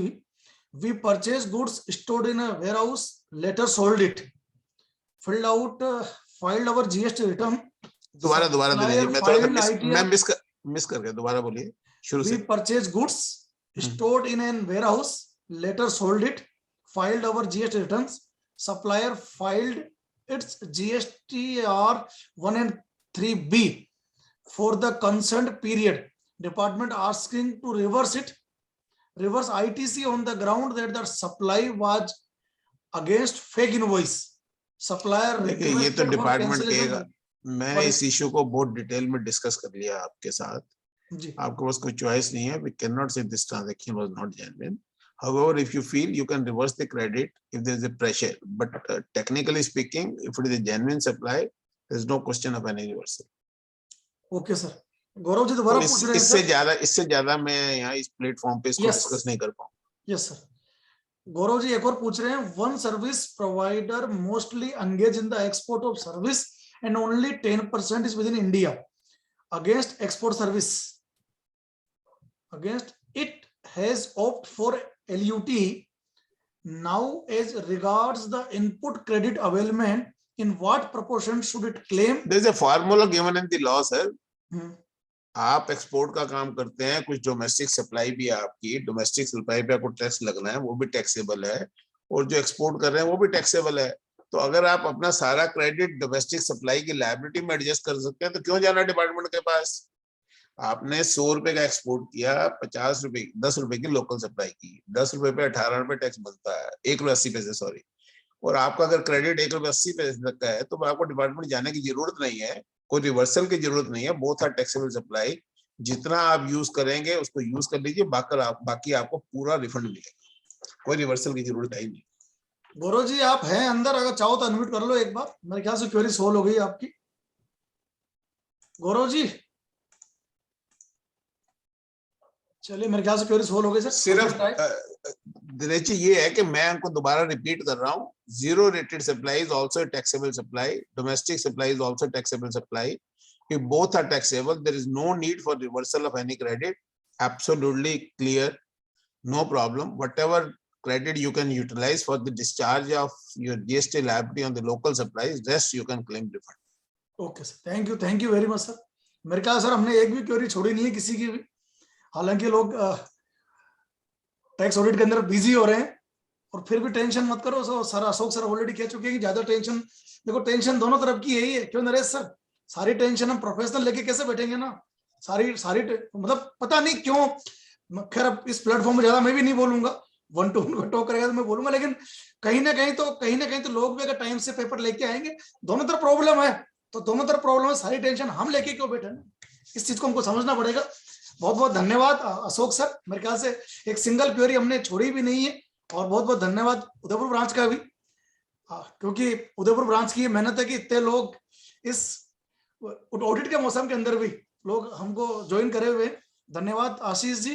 अब मैं आपको बुलाऊंगा sir vote of thanks के लिए, एक बार for vote of thanks आप दे दें Ashish ji. Sir unmute करें please. Yes sir. Yes, sir. Thank you so much, Ashok sir, for today's session. It was wonderful. I think लोगों ने बहुत अपने doubts clear किए, and it was a very, very enlightening session today. Thank you, Dinesh ji, for organizing such a wonderful and handling it right from the beginning to the end so beautifully, that every problem or every query of our audience has been taken care of. Thank you, Aruna ji, for hosting this wonderfully. Thank you so much. Thank you very much sir. Sir मेरा भी मानना sir वैसे ही Ashok sir कि ये जो query session है ना sir, ये अपने आप में बहुत बड़ा डेलिब्रेशन सेशन हो जाता है, क्योंकि कई लोग शर्म के मारे या हिचक के मारे पूछ नहीं पाते कि वापस प्रकाश जी ने अच्छा क्लियर हो गई एकदम से। चलिए thank you very much sir, thank you. और सर कोरोना बढ़ रहा है, प्लीज अभी मैं ये तो नहीं कहूंगा घोंसले में रहिए, लेकिन सावधान रहना पड़ेगा। मास्क और जितनी भी सावधानी है वो हमको रखनी पड़ेगी। सेकेंड वेव के अंदर बहुत ज्यादा नुकसान लोग झेल चुके हैं, अब आगे किसी नुकसान झेलने की बस की नहीं है। Please please please, thank you very much. Thank you sir. Should I and sir? Thank you, sir.